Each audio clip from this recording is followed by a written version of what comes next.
آج کا مشہور سیاسی قیدی عمران خان، کیا اس کا موازنہ مشہور زمانہ سیاسی قیدی نیلسن منڈیلا کے ساتھ کیا جا سکتا ہے یا نہیں؟ دوستو اس کا فیصلہ آپ نے کرنا ہے۔ یعنی آج کی ویڈیو کو سننے کے بعد آپ بخوبی اندازہ لگا سکیں گے کہ جو نیلسن منڈیلا کے ساتھ سلوک کیا گیا ہے، کیا عمران خان کے ساتھ بھی آج سیم وہی ہو رہا ہے؟ کیونکہ نیلسن منڈیلا کو سیاست سے دور رکھنے کے لیے اس کی پارٹی کو توڑا گیا تھا اور خود نیلسن منڈیلا کو 27 سال جیل میں رکھا گیا تھا۔ دوستو اگر آپ عمران خان کے چاہنے والے ہیں تو مجھے آج پورا یقین ہے کہ آج آپ ویڈیو کو آخر تک دیکھیں گے، کیونکہ آج میں آپ کو مشہور زمانہ سیاسی قیدی نیلسن منڈیلا کی داستان سنانے جا رہا ہوں۔ دوستو میں ہوں افتخار احمد اور آپ دیکھ رہے ہیں میرا YouTube channel motivational Iftikhar Ahmad. دوستو اگر آپ نے ابھی تک ویڈیو کو لائک نہیں کیا تو حوصلہ افزائی کے لیے ویڈیو کو لائک کریں اور چینل کو سبسکرائب کریں اور ساتھ میں کھڑے بیل آئیکن کو آل پر ضرور پریس کریں تاکہ آئندہ بھی آپ کو اسی طرح کی موٹیویشنل سٹوری ملتی رہے۔ جی دوستو چلتے ہیں آج کی ویڈیو کی طرف۔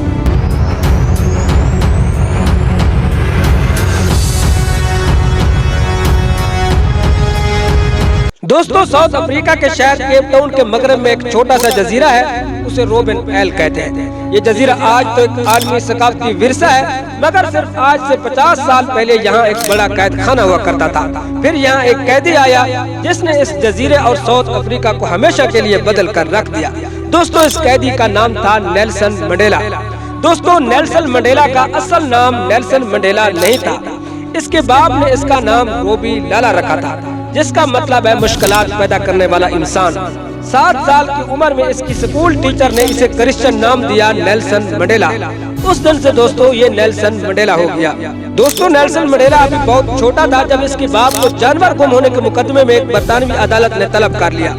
ان دنوں ساؤتھ افریقہ میں برطانوی گوروں کا قبضہ تھا۔ منڈیلا کا باپ جاگیردار تھا اور ایک اڑیل انسان تھا۔ منڈیلا کے باپ نے برطانوی عدالت میں پیش ہونے سے صاف صاف انکار کر دیا۔ اس انکار پر برطانوی حکومت نے اسے جاگیر چھین لی۔ کچھ عرصہ بعد دوستو منڈیلا کا باپ دنیا بھی چھوڑ دیا۔ یوں منڈیلا کے پاس نہ جاگیر رہی اور نہ ہی باپ کا سایہ۔ دوستو نیلسن منڈیلا اتنا غریب ہو گیا کہ ان کے ایک جاننے والے نے ان کے اوپر ترس کھا کر ٹین کے ڈبے کا ایک کمرہ بنا دیا، لیکن وہ ان حالات کے باوجود بھی خط و کتابت کے ذریعے BA کی ڈگری لینے میں کامیاب ہو گیا اور 1952 میں قانون کے 2 سالہ ڈپلومہ کرنے کے بعد وکالت کی پریکٹس شروع کر دی۔ دوستو اب نیلسن منڈیلا کے خود مالی حالات تو ٹھیک ہو رہے تھے، مگر ساؤتھ افریقہ کے حالات بہتر ہونے کی بجائے بد سے بدتر ہوتے جا رہے تھے۔ اس کی وجہ یہ تھی کہ 1931 میں ساؤتھ افریقہ کو برطانوی اقتدار سے نجات تو مل گئی تھی، مگر ساؤتھ افریقہ میں 10% گورے بچ گئے تھے جو کہ 90% سیاہ فام پر حکومت کرنے لگے۔ دوستو ان 10% گوروں کے حکومت کرنے کی وجہ یہ تھی کہ جب برطانوی حکومت نے ساؤتھ افریقہ کو چھوڑا تھا تو حکومت ان 10% گوروں کے حوالے کر دی تھی۔ اسی وجہ سے یہ 10% گورے حکومت کرنے لگے، کیونکہ ان کے پیچھے خود برطانوی حکومت کی حمایت حاصل تھی اور اس وقت دوستو برطانوی اقتدار اپنے آپ میں ایک سپر پاور تھا۔ دوستو ان 10% گوروں نے اتنی مہنگائی کر دی کہ سیاہ فام کی زندگی مشکل ہو گئی، کیونکہ سیاہ فام کے پاس نہ تو کوئی تعلیم تھی اور نہ ہی کوئی روزگار مہیا تھا۔ سیاہ فام کے علاقوں میں مہنگائی اتنا ہو گئی کہ سیاہ فاموں کے پاس کرایہ تک نہیں تھا، یعنی اپنے ہی ملک میں سفر کرنے کے لیے انہیں دشواری تھی۔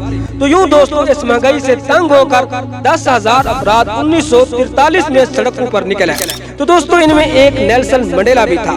عوام نے 9 روز تک بس سروس کا اس طرح بائیکاٹ کیا کہ علاقے میں ہر بس خالی چلتی رہی۔ 9 روز کے بعد حکومت نے آخر تنگ آ کر دوستو کرایہ کم کر دیا۔ تو یوں دوستو اس طرح سیاہ فام کی پہلی جیت ہوئی۔ دوستو اس کے بعد 1948 میں ساؤتھ افریقہ میں الیکشن ہو رہے تھے، جس میں سیاہ فاموں کو الیکشن لڑنے اور ووٹ ڈالنے کی اجازت نہیں تھی۔ مقابلہ صرف 2 پارٹیوں میں تھا، دونوں ہی سفید فام تھی۔ ایک پارٹی تو تھی یونائٹڈ پارٹی جو 1934 سے ملک کی حکمران پارٹی تھی، جبکہ دوسری پارٹی تھی نیشنل پارٹی، یہ انتہا درجے کی نسل پرست پارٹی تھی۔ تو دوستو اسی دوسری پارٹی یعنی نیشنل پارٹی نے الیکشن جیت لیا۔ تو دوستو نیشنل پارٹی کے الیکشن جیتنے کے بعد ان کے سربراہ نے اعلان کیا کہ ایک بار پھر ساؤتھ افریقہ ہمارا ہو گیا۔ آپ کو بتا دوں اسی دوسری پارٹی نے ایک لمبا عرصہ 40 سال 1994 تک ساؤتھ افریقہ میں حکومت کی۔ دوستو جب اس دوسری پارٹی نے حکومت بنائی تو سیاہ فاموں نے، جس میں نیلسن منڈیلا بھی شامل تھا، انہوں نے ایک تحریک بنائی۔ اس تحریک کا مقصد یہ تھا کہ سیاہ فام جان بوجھ کر قانون کی خلاف ورزی کریں گے، جیسا کہ بسوں میں بیٹھ کر کرایہ نہ دینا اور سفید فاموں کے علاقوں میں بغیر اجازت کے داخل ہو جانا وغیرہ۔ دوستو جب یہ خلاف ورزی بڑھنے لگی تو حکومت نے ہزاروں لوگوں کو گرفتار کر لیا، جس میں نیلسن منڈیلا بھی شامل تھا۔ تو دوستو 30 جولائی 1952 میں نیلسن منڈیلا کو پہلی مرتبہ گرفتار کیا گیا۔ نیلسن منڈیلا سمیت 21 لوگوں کا ٹرائل ہوا اور وقت کی عدالت نے 9 ماہ کی سزا سنائی، پھر یہ سزا دوبارہ معطل ہو گئی۔ ایک قسم کی دوستوں سیاہ فاموں کی اس تحریک کو وارننگ تھی۔ جب یہ تحریک زور پکڑنے لگی تو حکومت نے غداری کا مقدمہ ڈال کر نیلسن منڈیلا سمیت ان کے 200 ساتھیوں کو گرفتار کر لیا۔ دوستو یہ تاریخ تھی 5 اگست 1956، یعنی نیلسن منڈیلا کی یہ دوسری مرتبہ گرفتاری تھی۔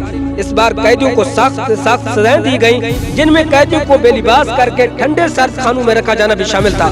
5 سال بعد 29 مارچ 1961 میں سفید فام ججوں نے حکومت کے دباؤ کے باوجود نیلسن منڈیلا کے حق میں فیصلہ سنا دیا۔ تو اس طرح دوستو نیلسن منڈیلا پھر باہر آ گیا۔ دوستو جب نیلسن منڈیلا دوسری مرتبہ رہا ہوا تو اس نے یہ فیصلہ کر لیا کہ اب مظاہروں سے کام نہیں چلے گا، یعنی اب ہتھیار کا استعمال کرنا پڑے گا۔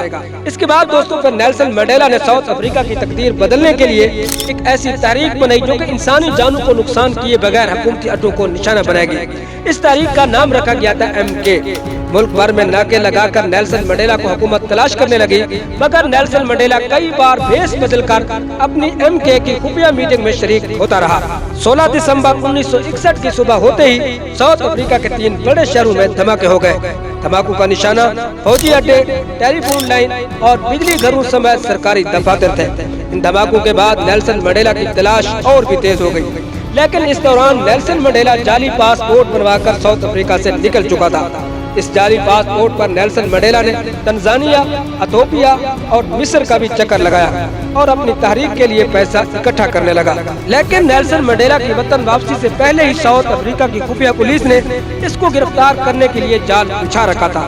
جو ہی نیلسن منڈیلا ساؤتھ افریقہ واپس پہنچا تو دوستو ساؤتھ افریقہ کی پولیس نے ایئرپورٹ سے نکلتے اسے گرفتار کر لیا۔ کچھ لوگ کہتے ہیں کہ امریکہ کی خفیہ ایجنسی کی وجہ سے نیلسن منڈیلا کی گرفتاری ممکن ہوئی، مگر نیلسن منڈیلا نے کبھی اس بات کا یقین نہیں کیا۔ نیلسن منڈیلا کو گرفتار کرتے ہی پولیس نے اسے عدالت میں پیش کر دیا۔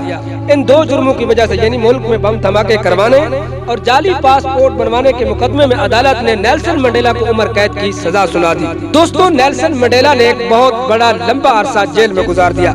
اس عرصے کے دوران نیلسن منڈیلا کا بیٹا فوت ہو گیا، حتیٰ کہ نیلسن منڈیلا کی ماں بھی وفات پا گئی۔ لیکن دوستو بیٹے اور ماں کے جنازے میں شریک ہونے کے لیے نیلسن منڈیلا کو اجازت نہیں دی گئی۔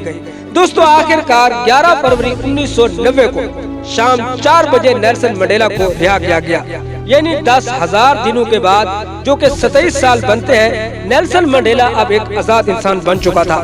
دوستو جب نیلسن منڈیلا کو آزاد کیا گیا تو پورے ساؤتھ افریقہ میں جشن منایا گیا۔ اس کے بعد اپریل 1994 کو ساؤتھ افریقہ میں تاریخی الیکشن ہوئے۔ 400 کی پارلیمنٹ سیٹوں میں سے افریقی نیشنل کانگریس پارٹی نے 252 سیٹیں جیت لی، جبکہ اس کے مخالف پارٹی کو صرف 82 سیٹیں ملی۔ تو یوں دوستو پھر نیلسن منڈیلا سیاہ فام کا پہلا صدر بنا۔ 10 مئی 1994 کو نیلسن منڈیلا نے صدر کا حلف اٹھایا۔ جی دوستو یہ وہی شخص تھا جس کے باپ کی جاگیر گورو نے چھین لی تھی، مگر آج اس نے سفید فاموں کو ان کی حکومت سے ہی محروم کر دیا تھا۔ لیکن نیلسن منڈیلا نے انتقام لینے کی بجائے انہوں نے یہ فیصلہ کیا کہ وہ ایک ایسی دنیا تعمیر کرے گا جو ہر کوئی بے خوف ہو کر ترقی کر سکے گا۔ جب امریکی صدر ساؤتھ افریقہ کے دورے پر آیا تو نیلسن منڈیلا نے جیل کا وہ سیل بھی دکھایا جہاں نیلسن منڈیلا خود قید رہے۔ دوستو 1999 میں نیلسن منڈیلا کی صدارتی مدت ختم ہو گئی۔ 29 مارچ 1999 کو نیلسن منڈیلا نے پارلیمنٹ میں آخری خطاب کیا، جس میں انہوں نے کہا کہ مجھے امید ہے کہ کامیابی کا یہ سفر ہمیشہ جاری رہے گا اور ہر نسل کو ترقی کا موقع بھی ملتا رہے گا۔ دوستو 1999 میں جب نیلسن منڈیلا نے اپنا آخری صدارتی خطاب کیا تو ساتھ میں دوستو انہوں نے سیاست سے بھی دور رہنے کا اعلان کر دیا۔ آخر کار 5 دسمبر 2013 کو 95 سال کی عمر میں نیلسن منڈیلا کا انتقال ہو گیا اور تابوت کو ساؤتھ افریقہ کے پرچم میں لپیٹ کر ان کے آبائی قبرستان دفن کر دیا گیا۔ دوستو آپ کو بتا دوں نیلسن منڈیلا 1992 اور 1999 میں 2 بار پاکستان بھی آیا اور قائد اعظم محمد علی جناح رحمۃ اللہ علیہ کے مزار پر بھی حاضری دی۔ 1992 میں اسے پاکستان کا اعلیٰ ترین اعزاز نشان پاکستان بھی دیا گیا۔ 1999 میں نیلسن منڈیلا نے پاکستان کے پارلیمنٹ کے جوائنٹ سیشن سے بھی خطاب کیا۔ دوستو اگر آپ ابھی تک اس ویڈیو کو دیکھ رہے ہو تو آپ بخوبی اندازہ لگا سکتے ہیں کہ موجودہ سیاسی قیدی عمران خان کا اور مشہور زمانہ سیاسی قیدی نیلسن منڈیلا، جس کی تفصیل دوستو میں نے ابھی آپ کو بتائی ہے، کہ اس کا موازنہ اس کے ساتھ کیا جا سکتا ہے یا نہیں۔ یہ فیصلہ آپ نے کرنا ہے، یعنی کومنٹ سیکشن میں اس کا اظہار کرنا ہے۔ دوستو اگر آج کی ویڈیو آپ کو پسند آئی ہو تو حوصلہ افزائی کے لیے ویڈیو کو لائک کریں اور چینل کو سبسکرائب کریں اور ساتھ میں کھڑے بیل آئیکن کو آل پر ضرور پریس کریں تاکہ آئندہ بھی آپ کو اسی طرح کی بہترین سے بہترین موٹیویشنل سٹوری ملتی رہے۔